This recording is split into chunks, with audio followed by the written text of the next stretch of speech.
Welcome back to the deep dive. Today, we're really moving forward in the great work. Yeah, definitely pushing past a big milestone. We've navigated coagulation, that, perfect integration phase. Which is incredibly challenging in itself. Absolutely. And now we're looking upwards towards the final luminous ascent. That's right. We're diving deep into sublimatio, the final movement, really, of the alchemical path. And this is where the work, well, it starts to glow, doesn't it? It becomes radiant. Hmm.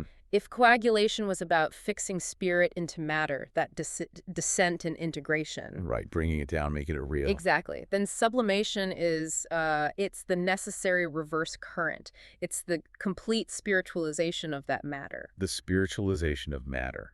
That's the core mission statement we've pulled from the sources today. A powerful phrase. And we're going to try and extract the wisdom, Yeah. connecting classical alchemy, Jung's psychology, and specifically the spiritual mission of the Master Mason.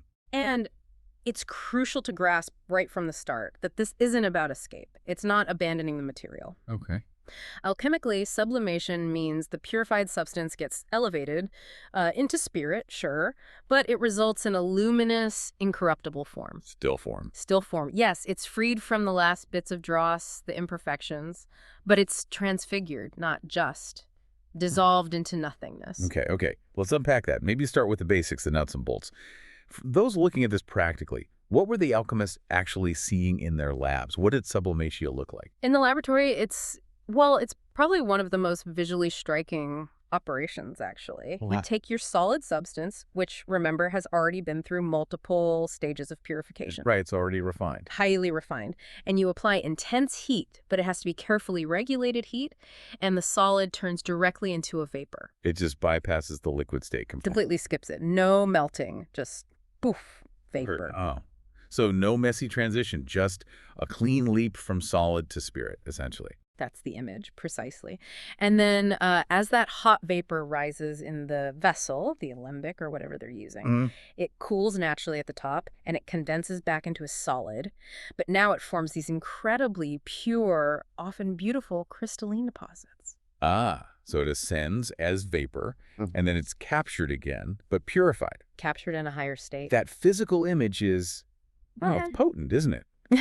The sources actually call those crystals spiritual essence crystallized. It really captures the whole idea, doesn't it? It really does. And that leads us straight into the shift in meaning, the esoteric side. If that's the physical process, how does that map onto the human journey, the psychological experience? Right. So the esoteric meaning takes that physical ascent as its starting point, but it shifts the focus. It's less about simply rising up and away from matter, more about recognizing the divine that's already within the matter.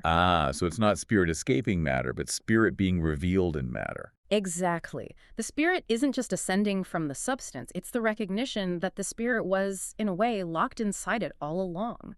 The physical body, the world itself, it becomes visibly a vessel for the divine. And this is where Carl Jung comes in, providing that psychological lens that so many of our sources mention. Yes, Jung's take on sublimatio is, it's quite specific. He saw it mainly as a transformation of the libido. Libido meaning that core psychic energy, the primal drive. Pretty much, yeah, that fundamental energy. For Jung, sublimation was about rechanneling those basic drives into what he termed culturally higher and socially more acceptable activities. Okay. But I wonder, does framing it purely as turning raw drive into acceptable activity, does that risk-making sublimation sound a bit reductive? Like it's just a fancy coping mechanism? Yeah. Or finding a socially approved hobby so you don't act out? That's a really fair point. And if you only look at the psychological definition in isolation, you might land there. But the broader esoteric tradition, the alchemical tradition itself, sees the scope as much, much grander than just redirecting impulses. And so it's more than just finding a creative outlet. Oh, absolutely. It's not about taking up painting instead of, something else. It's about the spiritual transfiguration of your entire being, your entire reality. A total shift in perception. A total shift. Okay. Where you stop seeing your material self, your body, the world, as something to be overcome or escaped, and you start to see the inherent light shining through it. That feels like a really crucial distinction. Because it challenges what a lot of people assume about spiritual paths, doesn't it? How so? Well, in the early stages of the work, or just in many spiritual disciplines generally, The emphasis is often on rising above the material. Right, transcending the flesh, the passions, the illusory world. Exactly, escaping the limitations. But sublimation seems to say, no, that's not the final move. It decisively rejects that escape model. Think about it. If you've spent all that effort purifying lead, you don't just toss the gold aside once you've made it. You celebrate the vessel, the material itself, because it's proven it can hold and express that divine light. So you have to see the spirit in everything, actively. Yes, you have to consecrate the world around you. That becomes the work. So the world isn't a prison anymore, it becomes a temple. Precisely. A temple to be honored, not a cage to be broken out of. And this is where the sources bring in that idea of panentheism. Panentheism. Okay, let's pause there for a second because people often confuse it with pantheism. Good point. Pantheism is God is everything, the universe is God. Whereas panentheism is God is in everything, but also transcends everything. God isn't limited by creation. Exactly right. God is immanent, present everywhere, but also transcendent, beyond the sum of the parts. And that distinction is key for sublimation. It's vital. Alchemically, it implies that the prima materia, that original base stuff we started with, it wasn't devoid of divinity. It contained the seed all along. The potential was always there. Always. Sublimation is the process that finally allows that inherent divine seed to blossom, to become visible, radiant. The perfection achieved in coagulation is complete, and now the radiance has to shine forth. But doesn't that make the final task harder in a way? If the goal was just personal perfection, you could maybe retreat, Yeah. Go to a monastery, lock yourself in the lab. Sure, you could isolate. But if the goal is consecration, you have to engage with the world, with all its messiness, Yeah. making the ordinary sacred. You absolutely have to engage. The true initiate, the master mason in this context, doesn't retire to a mountaintop sanctuary after achieving illumination. No. No, they return. They come back down into the world precisely to make it sacred. Your everyday actions, your job, your relationships, the mundane stuff, it all becomes alchemical work. You become the channel. The vessel applying the divine to the world. And that leads us perfectly into how this stage plays out specifically for the Master Mason. Exactly. Think of it this way. Coagulation was the state achieved the perfected stone, integrated wisdom, personal wholeness. Okay, the completion. But sublimation is the mission that flows from that state. The Master Mason isn't just perfected.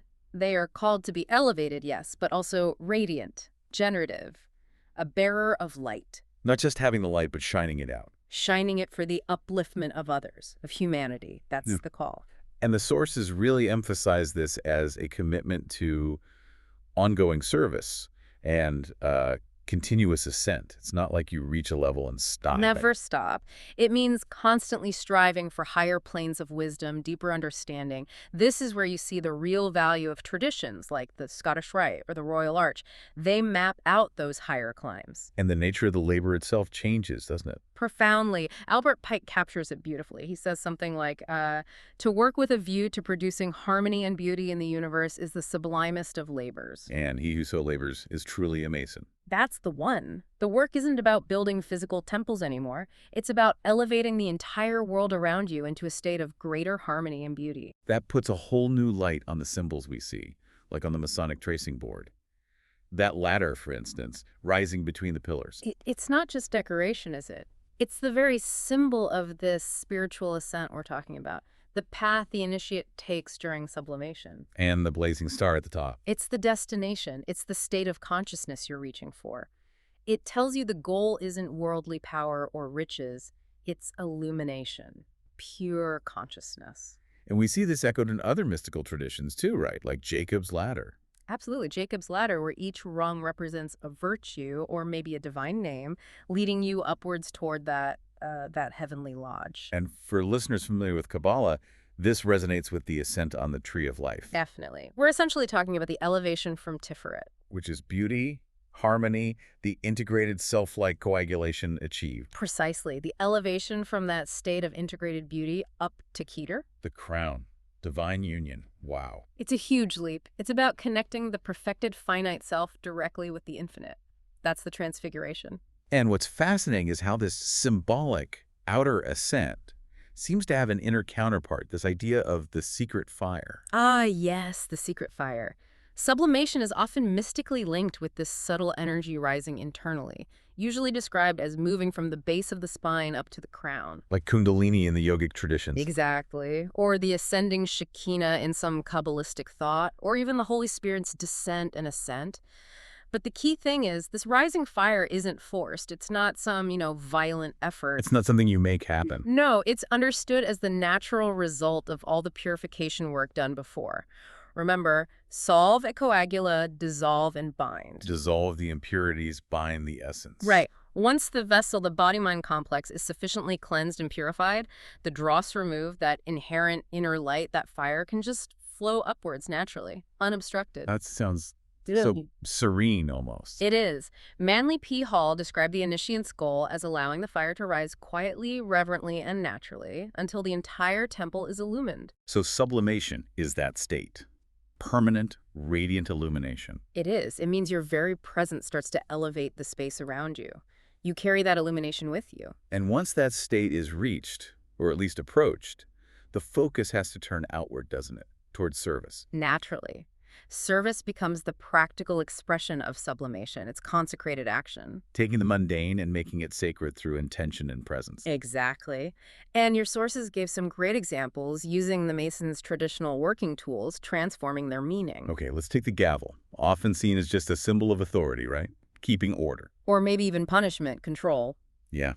But in sublimation, how does its use change? What does it mean for the Master Mason using it to shape? The intent is totally transfigured. The gavel isn't for banging down or enforcing rigid rules on others. It strikes to consciously shape matter, yes, but also to discipline the self. It's used with purpose, not dominance. Okay, and the compasses. Not just for drawing boundaries or limitations. They draw sacred circles of meaning. They help encompass the vastness of the universe within the compass of the self's understanding and love. Wow. And the square. Not just for checking right angles. No, it becomes the tool to align heaven and earth. It brings spiritual principles, divine law, squarely into material action and ethical conduct. It ensures integrity. So the Master Mason, when they're out in the world, they're essentially walking around inside an invisible, internalized lodge. That's a beautiful way to put it. And that leads us to the really ultimate symbols of this whole transfigured state. Which are? Well, first, the phoenix. Ah, the bird rising from the ashes. But notice, the fire doesn't destroy the phoenix, it refines it. It burns away the old limitations, allowing it to rise again in a higher, purer form. That's the spiritualized body, the Soma Pneumaticon the texts mention. That's the idea. The perfected stone, the integrated self, isn't just whole anymore. It starts to shine. It radiates its own light. And that radiating light, that shining stone, that enables the final state, the etheric lodge. Yes. The etheric lodge isn't a place you go to. It's not physical. It's a state of being. It's the state you inhabit when sublimation is fully active. All those external tools we just talked about, they become completely internalized. How so? The square is now your perfectly balanced, disciplined mind. The compasses are your spiritual vision, guided by universal love. The altar isn't stone, it's your own heart, consecrated entirely to service and divine connection. A lodge made of light and soul. Built from starlight and soul, exactly. And the Mason living within it, they become a living bridge. A bridge between? Between the everyday world of form and the boundless realm of spirit, connecting humanity and divinity just by being who they are. Wow. That's quite the culmination. It really is. That's the core lesson here, the radiant path. The goal was never just about the literal gold, was it? No, it seems much bigger than that. It was about seeing the gold that was always hidden in the lead, recognizing the divine spark in the ordinary. And the Master Mason, at this stage, becomes a living symbol of that truth. Virtue becomes their tool, and their real work is elevating the world through conscious, loving consecration. So to bring this home for everyone listening, what does it mean for you right now? If sublimation is about this transmutation, turning the common into the sacred, maybe ask yourself, how can you live today, just today, so that your most routine actions, dealing with traffic, answering emails, maybe even, I don't know, doing the district. Really mundane stuff. Yeah. How can those things become conscious reflections of a higher, maybe even a divine purpose? How do you consecrate your world? That's the question to carry with you. That's the beginning of the real work of sublimation, something to definitely mull over.